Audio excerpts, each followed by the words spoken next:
Shpresoj se ju të gjithë e keni dëgjuar për John Calvini, një nga reformatorat më të madh, më të rëndësishëm. Dhe John Calvini një herë shkroi dikur një letër, dhe shkroi letrën e tij mbretit Carlsi Pes. Dhe në kohën e reformimit, Carlsi Pes ishte ndoshta njeriu më i fuqishëm në botë, sepse ishte perëndori i shenjtë romak, ai sundoi mbi Spanjen, mbi Gjermaninë, mbi Zvicërën, mbi Holandën, mbi Republikën Çeke, mbi Slovakinë, mbi Austrinë, mbi Hungarinë, mbi pjesën më të madhe të Italisë, mbi Sicilisë, mbi pjesë e Francës. Ishte njeriu shumë i madh, shumë i fuqishëm. Dhe ai mbreti kishte shpallur tashmë se Luteri ishte jashtëligjshëm, ishte heretik, por Calvini i shkroi atij dhe letra e tij kishte një titull. Titullohet Pse kisha duhet të reformohet. Ishte një letër shumë e gjatë në fakt, ishte 40,000 fjalë, ishte 10 herë më i gjatë se sa ky predikim, por Calvini tha se kishte dy arsye të mëdha pse kisha duhet të reformohet. Edhe arsyen e parë është për adhurimin e Perëndis. Calvini ka thënë, duhet të rifitojmë adhurimin e vërtet e Perëndis. Dhe arsyen e dytë, duhet të rifitojmë njohurinë e vërtet për shpëtimin. Këto ishin dy arsye të mëdha për reformimi protestant, sipas Calvini, sipas një nga njerëz kryesor që e bëri këtë punë. Por këto dy arsye në mendjen e Calvinit kishte një radhë. Së pari, adhurimin e Perëndis, së dyti, shpëtimin e njerëzit. Këto ishin prioritetet e Calvinit. Adhurimin e Perëndis, gjëja më e madhe, gjëja më e rëndësishme. Së dyti, të mirën tonë, së dyti shpëtimin tonë. A mendojmë ne kështu, kur ne vim te kisha, pse vim? Vim për shkakun e Perëndis, apo vim për të mirën tonë? Okej, të dy janë shumë të lidhur, pa diskutim. Por cili vjen radhën e parë? Çfarë është më e rëndësishme për ne? Kjo është një pyetje e madhe dhe do të shikojmë pak sot nga Ungjilli sipas Gjonit për këtë pyetje dhe për mendjen e Jezusit për këtë pyetje. Do të lexojmë nga Ungjilli sipas Gjonit, nga kapitulli 2. Gjoni dhe kapitulli 2, edhe do të fillojmë me vargu 12. Le të dëgjojmë fjalën e Perëndisë së gjallë. Pas kësaj, pas shenja që Jezusi ka bërë me shëndërimin e ujit në verë, pas kësaj, zbriti në Kapernaum, ai dhe nëna e tij, vëllezërit e tij dhe dishepujt e tij. Dhe ata qëndruan aty jo shumë ditë. Dhe Pashka e Judejve ishte afër, dhe Jezusi u ngjit në Jeruzalem. Dhe gjeti në tempull ata që shisnin qe, ven dhe pëllumba, dhe këmbyes monedash duke ndenjur. Dhe si bëri një kamgjik me litar, i dëboj të gjithë nga tempulli, bashkë me qe dhe vend, dhe u halakati parat këmbyesve të monedave, dhe u përmbysi truezat, dhe shitësve të pëllumbave u tha, hiqni këto gjëra që këtej, mos e bëni shtëpinë e atit tim, shtëpi tregtie. Kështu dishepujt e tij u kujtuan se ishte shkruar, zeli për shtëpinë tënde më ka përpir. Atëherë judejt u përgjigjen dhe i thanë, që shenjë na tregon se i bën këto gjëra? Jezusi u përgjigj dhe u tha atyre, prisheni këtë tempull dhe për 3 ditë do të ngrej. Atëherë judejt thanë, Udysyn dwzet just wiechet under tohet Q temple. De ti dot angresata per 3 dit. Por ai folly per templin trupit te vet. Cor ma pas, ai orinjal preis of decorish. De shepui te vet uputuan. Se ai kuterwa kishta thun, de besuan screenit, de fialas che kishta thun, Jesusi. De cor cenne Jerusalem per festene pascus, shum besuan, ne emrineti, duce par shenia, che bunte, por Jesusi nucus inte besatura, sepse inite te gif, de sepse nuciste nevoic do coste jette de shmi panieriun, sepse aie dinte ciste brenda neriut. Johnny na tregon, na vargu dimbediet, vargu trembediet, pac per udatimet Jesusit. Passi Jesusi shundroi uin na ver, Johnny na thot ai zbriti na Capernaum per disa dit, de pastai ai ungit na Jerusalem. Vini reipac Juhan Johnny catu, der endesisham. Johnny pobun mashum se sa thiesh na tregoi per vendine Jesusit, per udatimet eti. Na chydrei tîm sgoi Jesusi per te sgwar na Capernaum. Edde na chydrei tîm sgoi ai per te mberitor na Jerusalem pastai. Johnny na thot, zbriti na Capernaum, ungit na Jerusalem. Capernaumi, post, Jerusalemi, lart. Edde kio nuk catube thiesh me geografin. Catube me theologin. Okay. Jerusalemi, ishten de tuar bin je kodder, por nuk ishten je kodder shome lart, mali sionit. Ishten dos de statschint metra, bin nivelin edetit, kodder mjafte vogel erst. Por na mendien jonit, Jerusalemi erst pika meilart, botus. Nuk carendasi se cu filonu the timin. Na se ti shkom na Jerusalem ti mum te filos edhe nga Maja Everestit, edhe na vendi cacelar se sa te duhet një mask oxygeni per te mbajtur jet, por nëse ti shkom na Jerusalem, atëherë ti ngjitesh. Madje edhe nga Maja Everestit ti ngjitesh. Dhe pse? Sepse Jerusalemi ishte na kohën e Jezusit, qyteti, që Perëndia kishte zgjedhur. Perëndia kishte vendosur emrin e tij atje. Shtëpia e Perëndis ishte atje në Jerusalem, tempulli. Ishte vendi I shenjt, ishte vendi ku populli I Perëndis mblidhej për të adhuruar Perëndin e tyre. Kur shkrimtarët e Biblës flasin për shkruarjen në Jerusalem, shpesh ato flasin për ngjitjen në Jerusalem, ngjitjen në shtëpinë e Zotit. Dhe ideja është që Jerusalemi është vendi në fakt ku qielli prekte tokën. Perëndia ishte ullur mbi fronin e tij, mbi qiejt, por Jerusalemi ishte mbështetje e këmbëve të tij këtu në tokë. Shtëpinë e tij, vendi ku një njeri mund të afrohej me Perëndin. Dhe kështu Jezusi u ngjit në Jerusalem në vargu 13.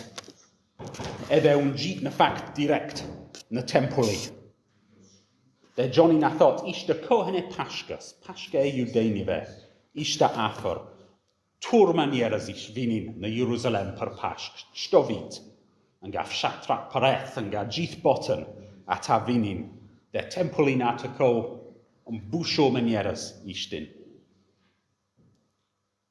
Por atje në tempulli, Jezusi bënte diçka shumë të rrezikshme. Ai shkaktonte kaos. Ka njerëz në tempull që sheshin kafsh, këmbejnë para, dhe Jezusi fillon t'i sulmoj. Ai dëbon nga tempulli, dhe dishepujt e tij, duke parë këtë, u kujtohet diçka e shkruar në Vjetën e Vjetër. zeli për shtëpin tënde, më ka përpir. Dua pra të shqyrtojmë pak zelin e Jezusit në këtë pasazh, dhe do shohim 3 nivele të zelit të Jezusit. Ka një nivel që është e thjesht, e dukshëm për të gjithë. Të gjithë mund të shohin se Jezusi ishte plot me zel për tempullin. Por pastaj ka një nivel tjetër, një nivel më të lartë, më të thellë, që nuk është e dukshëm për të gjithë, por që dishepujt e Jezusit e kuptojnë. Sepse ata ndajnë pak nga zemrën e Jezusit, ata ndajnë pjesë të zelit të tij. Edhe ne duhet të kuptojmë këtë. Ne kuptojmë çfarë ishte në zemrën e Jezusit, po të jemi besimtar.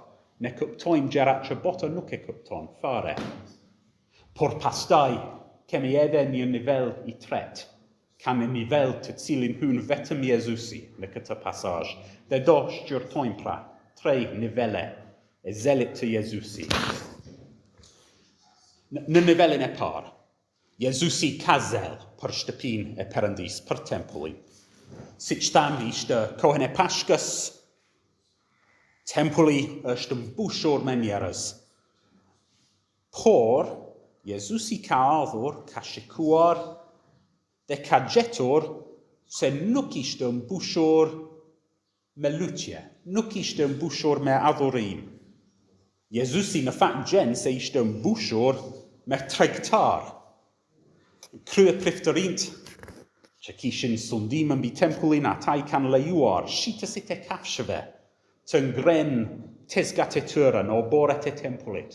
Ata kanë lejuar këmbësit e parave të vendosin tavolinat e tyre. Edhe Jezusi ka menduar, shiko, kjo është vendi ku Perëndia ka udhëruar popullit të tij të vijë për adhurim. Është vendi për flijime, për oferta, për falje për mëkatet, për lutje, për lavdërimin e Perëndis. Kjo është gjë më e rëndësishme. Por tani është bërë treg. Zërat më të lartë në atë tempull nuk janë njerëz që këndojnë për lavdinë e Perëndis. Janë lope që muhasin. Është bërë si pazari I ri në Tiranës në një ditë të nxehtë të ngarkuar, me djers, me zhurmë, me njerëzit që shitesin duke bërtasur çmimet e tyre, me delet dhe qet që poshtojnë zërat e tyre ajrit, edhe poshtojnë aromat e tyre ajrit. Nuk është një vend adhurimi, tempulli. Dhe njerëzit e përfshirë në këtë mes, ata do të kishin justifikimet e tyre për këtë.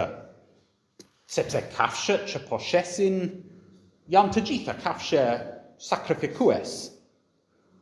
Delet, lope, pëllumbat janë për adhurimin e Perëndis kjo kafshë. Edhe këmbësit e parave, po kanë punë që duhet bërë sepse shumica e izraelitëve përdorin para romake, por tempulli përdor monedhe të veçantë. Monedha e tempullit. Kjo është e vërtet kjo, por Jezusi I sheh gjërat me qartësi. Edhe ai sheh çfarë është në zemrat e njerëzve.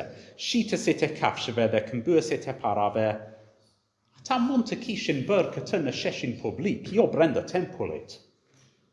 Kjo ka ndodhur sepse njerëzve nuk u intereson Zoti. Nuk u intereson nëse Zoti adhurohet ose nuk adhurohet. Ata kanë dëshirat e tyre në zemrat e tyre.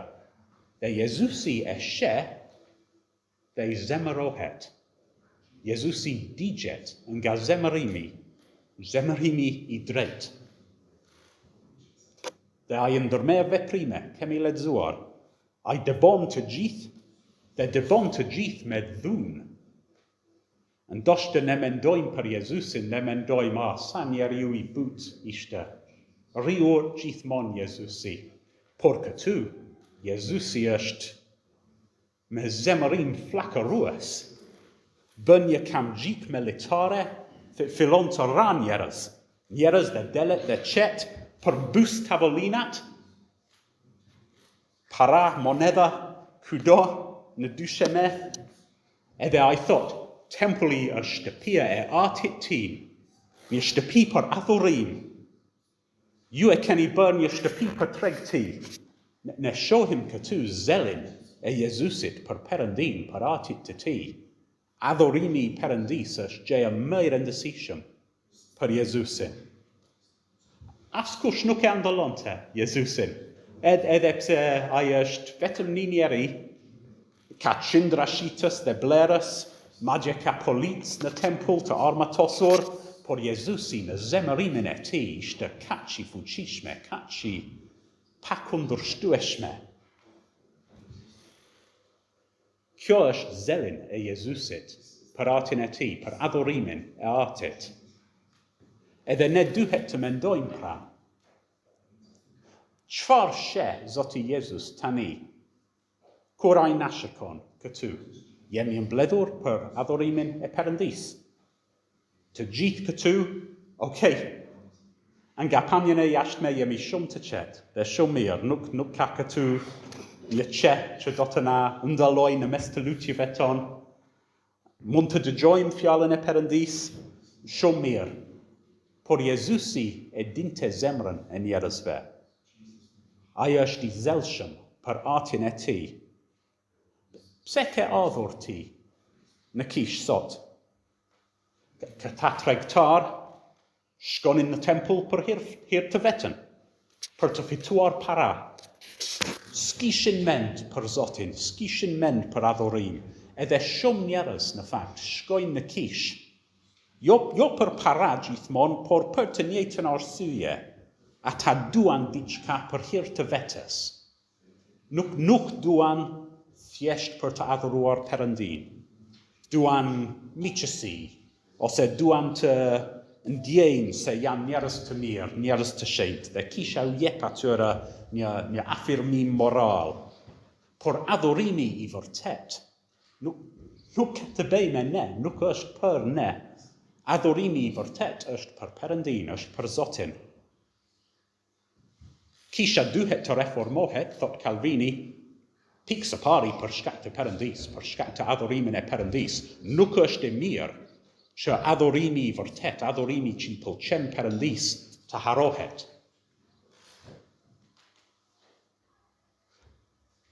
Adhurimi I vërtet do të thotë të harosh veten tënde. E gjithë vëmendja jote, e gjithë zemra, e gjithë mendja janë të fiksuara te Zoti. Gjëja e madhe që një adhurues dëshiron është që Zoti të jetë I kënaqur me këtë adhurim, që Zoti të jetë I ndëruar, sepse Zoti është kaq I madh, është kaq I lavdishëm. Sa të zelshëm jemi ne për Zotin.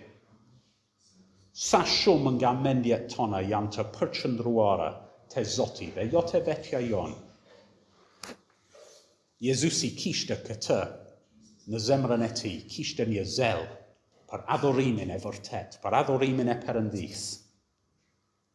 Kjo është niveli I parë, të gjithë e din për këtë. Niveli I dytë, Jezusi, thot dishepujt, është I përpir nga zeli I tij. Zeli Jezusit është më I thellë nga çdo të kishte kuptuar një kalimtar në tempull. Dishepujt që kishin një marrëdhënie me Jezusin, që kishin një kuptim për Jezusin, ata po shikonin teksa I bënte kamzhikun e tij, teksa I dëbonte tregtarët. Edhe një varg nga Dhjetën e Vjetër u erdhi në mendjet e tyre. Një varg në fakt nga Psalmi 69, zeli për shtëpinë tënde më ka përpir. Dishepujt kanë kuptuar diçka që turmat nuk e kanë kuptuar. Se vargu është nga një psalm I Davidit. Në fakt është mbreti vet që flet në këtë psalm. Edhe dishepujt tashmë e dinin Jezusi është trashëgimtari I Davidit. Jezusi është mbreti I Izraelit. Andrea ka thënë në kapitullin e parë, hajde se ne gjetëm Krishtin, ne gjetëm I vajosurin, mbreti. Nathanaeli ka thënë Jezusit, ti mbreti Israelit, a ta din cyta. Edhe cwrs siohen Iesusin, me zemarin flacarwese, a ta mendonin, cystw yn dihe edhe Davidin, për shtëpine Perëndis. Davidi ishte I zelshëm për shtëpine Perëndis në të njëjtën mënyrë, dhe zeli I tij e përpiu. Davidi kujdesej aq shumë për Perëndin, sa që kishte raste kur haronte nevojat e veta. A Davidi e din ishte mbret I madh, ishte mbi ngarkuar me detyra. Kishte një familje të madh, kishte përgjegjësi ndaj tyre, ishte mbret, kishte përgjegjësi për gjithë kombit. Ai duhej të gjykonte ankesat e popullit, të takohej me diplomate, të huaj, të diskutonte për ligjin me këshilltarët e tij, por Davidi kishte një përparësi më të madhe. Ishte shumë I vetëdijshëm se përgjegjësia e tij më e madhe ishte ndaj Perëndis, jo ndaj njerëz. Gjithmonë Davidi gjente kohë për Perëndin.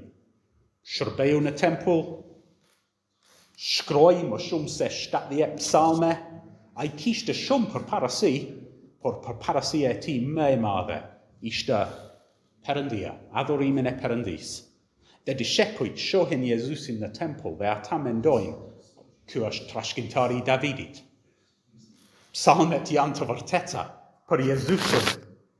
Edhe Gjoni po mendon për më shumë se sa thjesht këtë krahasim. Po të lexojmë nga psalmi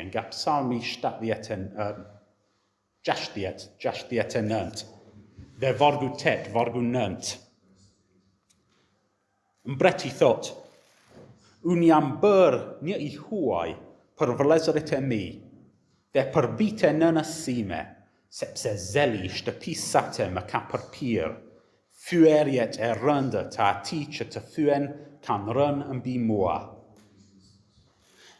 Davidi ka shkruar këtë psalm për përvojën e tij dhe zeli I Davidit për shtëpinë e Perëndis, bëri që disa njerëz ta thyenin. Disa në fakt nga vëllezërit e tij, nga familja e tij u larguan nga Davidi. A ishte bërë një I huaj për ta, sepse Davidi donte Perëndin, donte shtëpinë e Perëndis, dhe kështu njerëzit që nuk e donin Perëndin, nuk mund të kuptonin çfarë kishte Davidi në mendjen e tij. Edhe vëllezërit e tij nuk mund të kuptonin dashurinë e madhe që e shtunte Davidin. Nuk e kuptonin motivet e tij, prioritetet e tij, edhe ata e urrenin. Sepse Davidi I jepte Perëndis vendin e parë gjithmonë. Dhe Gjoni, duke shikuar veprimet e Iesusit, ai mendon, ai bën të njëjtën punë si puna e Davidit. Gjoni në fakt në vargu 12, ka të shikojmë pak vargu 12 përsëri. Gjoni përmend vëllezërit e Iesusit. Ata ishin me Iesusin në Kapernaum. Zbriti në Kapernaum ai dhe nëna e tij, vëllezërit e tij dhe dishepujt e tij. Por pastaj vëllezërit e Iesusit zhdukën nga Ungjilli. Ata nuk shfaqën përsëri deri në kapitulli 7. Edhe në atë kapitull në fakt ata kritikojnë Iesusin. Dhe Gjoni dëshiron që ne të bëjmë një krahasim me Iesusin dhe me Davidin. Vëllezërit e Iesusit kishin çdo mundësi për të bërë dishepuj, si puna e Gjonit, por nuk u bën. Ata kanë parë shenjat e Iesusit, kanë parë atë që ka ndodhur në Kana e Galiles, por ata nuk e kuptuan. Nuk e kuptuan çfarë kishte në zemër Iesusi. Edhe prandaj vëllezërit e Iesusit në fund kanë larguar prej tij. Nuk ishin bashkë me Iesusin, kishte një distancë. Ata trajtonin si një I huaj. Dhe Gjoni, duke shikuar zelin e Iesusit për shtëpinë e Perëndis, ai mendon, ashtu është Iesusi. Ai ka kaq shumë zel Chai vendos perandin, na vendin e par, edhe familjen e ti, na vendin e dyt. Përsëri, kemi këtë pyetje, sa I zelshëm për perandin jemi ne? Zeli për Zotin të bashkon me njerëz që ndajnë zelin e tënde, që ndajnë dashurin tënde për Zotin, por zeli për Zotin të ndan nga ata që nuk e duan perandin. Davidi ishte gati të bëhej I huaj, madje për bite nënës së tij për hir të shtëpisë të nderit të Zotit, edhe Jezusi kishte të njëjtën zel. Po ne, ndoshta do të na vi një situatë kur do të na duhet të bëjmë zgjedhje midis Zotit dhe familjes. Ndoshta do të kërkohet të beofendim edhe familjen për shkak të Zotit. Prioritetet e Jezusit ishin shumë të qarta edhe shikojmë në këtë pasazh. Ati I ti në qiell në vend të parë, çdo gjë tjetër në vend të dytë. Madje edhe gjërat e mira. Jezusi ishte gati të urrehet nga krerët e pregëtarinjve, të largohet nga familja të tij për hir të Perëndis, për hir të Zotit.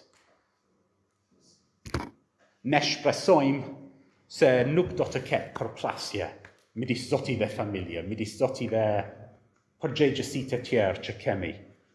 Shpresojmë që mos të kemi konkurrencë midis Zotit dhe gjërave të mira që Zoti na ka dhënë. Por nëse ndodh, nëse ka përplasje, nëse ka konkurrencë, çfarë do të bëjmë ne? Mirë të vendosim tani se ku qëndrojmë përpara se të filloj presionin. Nëse jemi dishepujt e Jezusit, atëherë duhet të ndjekim rrugët e tij, duhet të ndajmë prioritetet e tij.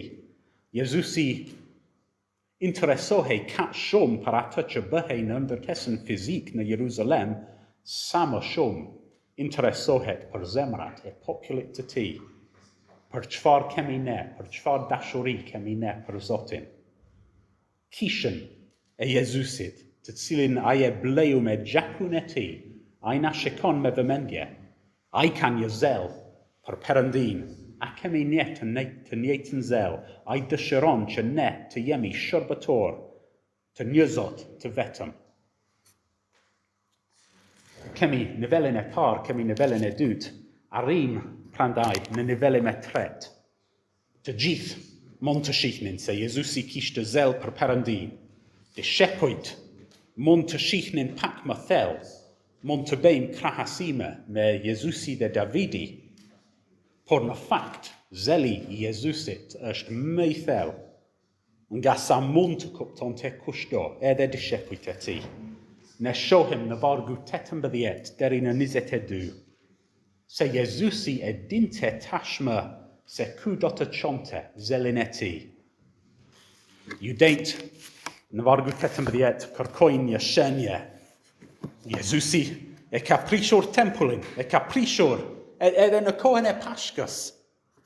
Edhe ata janë të indinjuar.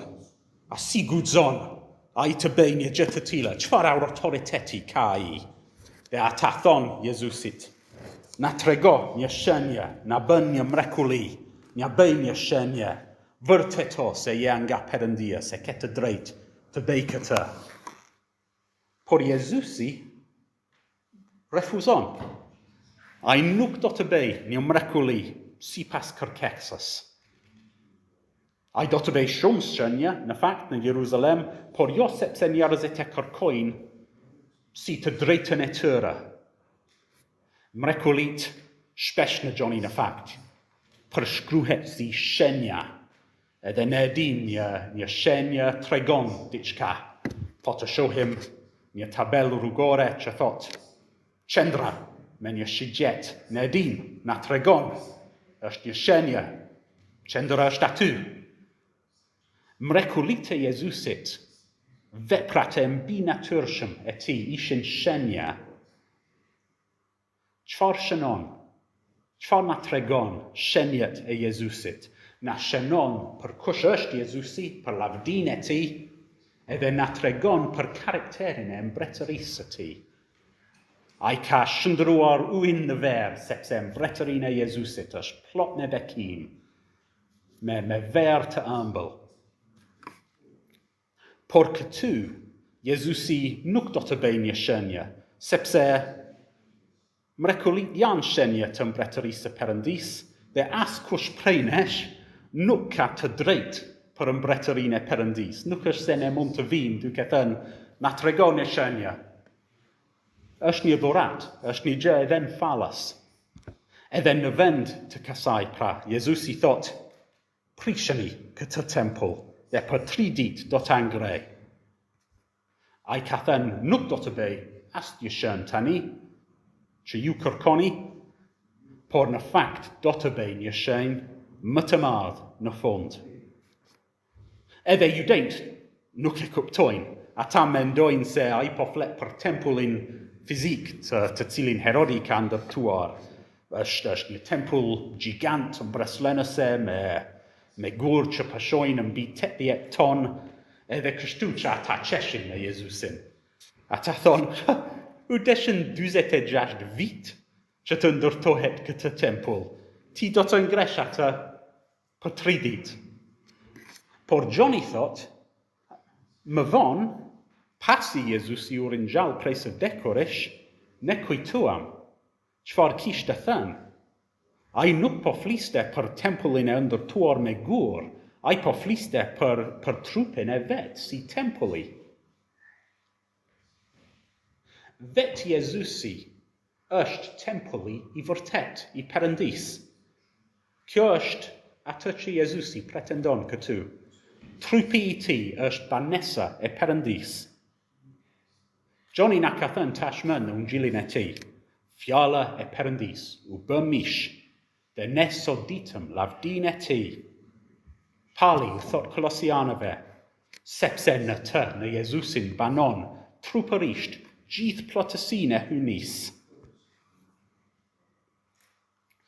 Nëse një burr në Izrael kishte dëshirë për të takuar me Perëndin, atëherë ngjitje në Jeruzalem, shkon në shtëpinë e Perëndis, sepse aty banon Perëndia. Mund të takosh, mund të afrosh me Perëndin në tempulli. Por pasi Jezusi ka ardhur në tokë, tani tempulli, qëllimi i tempullit është transferuar. Jezusi është tempulli i vërtet i Perëndis. Nëse ke dëshirë të takohesh me Perëndin, atëherë shko te Jezusi, sepse ai është Perëndi, duke bërë i njohur, Perëndi në mish.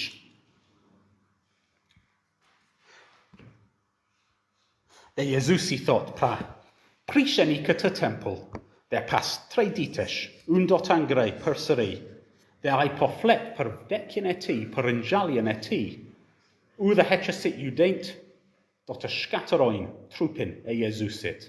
Ai do të rrihet, do të fishkëllohet, do të guzhdohet në kryq, do të bjerë i vdekur, do të varoset për 3 ditë, por pastaj ai do të ringjallet. Me një trup i lavdishëm, plot me gjallëri, plot me fuqi, plot me lavdinë e Perëndis. Edhe për gjithë përjetësinë, ata që duan të takohen me Perëndin, nuk do të shkojnë më në tempullin në Jeruzalem, ata do të shkojnë te Jezu Krishti me anë të besimit. Zoti i ringjallur është tempulli i vërtet i Perëndis. Në të ne gjejmë Perëndin, ne mund të përjetojmë realitetin e Perëndis duke takuar me Jezusin. Ne mund të shikojmë fuqinë e Perëndis, dashurinë e Perëndis, urtësinë e Perëndis, zemërimin e Perëndis, duke shikuar Jezusin. Nëpërmjet Jezusit, ne adhurojmë Perëndin në frymë dhe në të vërtet. Por Jezusi e dinte se ky do të mbaroj zelin e tij. Ajo që Jezusi filloi këtu në tempull, përfundoi në kalvar, në kryq. Kjo është kostoja e zelit për një shtëpi të vërtet për Perëndin. Ai e di se ai do të vuaj si mbreti në Psalmin 69. por ai kishte zel për shtëpinë e Perëndis, për adhurim e vërtet. Ai do të mbaj veten të bindur deri në vdekje, deri në kryq, për të ndëtuar tempullin e vërtet. Ai do të derdh gjakun e tij, do të vdes për lavdin e atit të tij. Zeli i Jezusit ishte kaq e lartë për Perëndin, për atin e tij. Edhe ringjallja e Jezusit do të jetë një shenja më e madhe nga të gjitha shenjat që Jezusi ka bërë, sepse ringjallja e Jezusit ishte vendimi i Perëndis, mbita ishte deklarata publike e Perëndis se Jezusi kishte të drejtë. Jezusi është plotësisht i shenjtë. Vdekja nuk kishte asnjë të drejtë mbi Jezusin. Vdekja e tij ishte një sakrificë e pranueshme. Ai është një kryeprift i përsosur për të gjithë ata që vinë te Perëndia nëpërmjet tij. Zelin e Jezusit për shtëpinë e Perëndis, që do të thotë për trupin e tij, edhe për të gjithë ata që po vinë përmes atij, zeli çonte te vdekja. Dhe ai mendonte se kjo kishte vlerë për të paguar. Pasazhi na lë me dy sfida të mëdha. Së pari, Gjoni na tregon për shenjat. Gjatë gjithë Ungjillit sipas Gjonit, ai po flet në mënyrë ligjore në disa raste, po flet për një gjykat, ka dëshmitar, ka prova, ka shenja. Edhe shenja më e madhe është ringjalljen e Jezusit. Kjo është prova që na bind. Edhe prandaj sfidën e parë, a beson ti shenjen e ringjalljes? Jezusi u ringjall nga të vdekurit, shumë njerëz e kanë parë. A do ti të afrohesh me Perëndin? A do një marrëdhënie të gjallë me Perëndin e qiellit? Atëherë eja te Jezusi, sepse Zotin e ringjallur prej së vdekurit, ai është tempullin e vërtet, ai është vendi ku ne takohemi me Perëndin. Eja te Jezusi, kërko faljen e mëkateve të tua, kërko mëshirën e Perëndis. Tek ai ka shenjtëri të plot, ka të vërtet, ka bukurinë e Perëndis. Nëse ti ke një dëshirë të vërtet për të njohur Perëndin siç është ai, eja te Jezusi, eja te tempulli. Sfidën e dytë, nëse ke ardhur atij tashmë, nëse ke lënë veten tënde në duart e tij, nëse je bashkuar me të, atëherë gjithçka që ka ai është e jotja. Ai ndan me ty, me dishepujt e vet, dashurinë e tij për atin e tij. Ai ndan shenjtërinë e tij, pastërtinë e tij. Ai ndan zelin e tij për Perëndin. Edhe prandaj, sfidën e dytë, sa e dukshëm është zeli yt për Perëndin, sa e rëndësishëm është Perëndia për ty, sa e rëndësishëm është që Perëndia të adhurohet në mënyrë të drejtë, të vërtet. Mendo pak përsëri për John Calvini. Pse shkojmë ne në kish? Shkojmë për shpëtimin ton, për veten ton? Është një gjë e mirë, është një gjë që na duhet, por gjëja kryesore është Perëndia vet.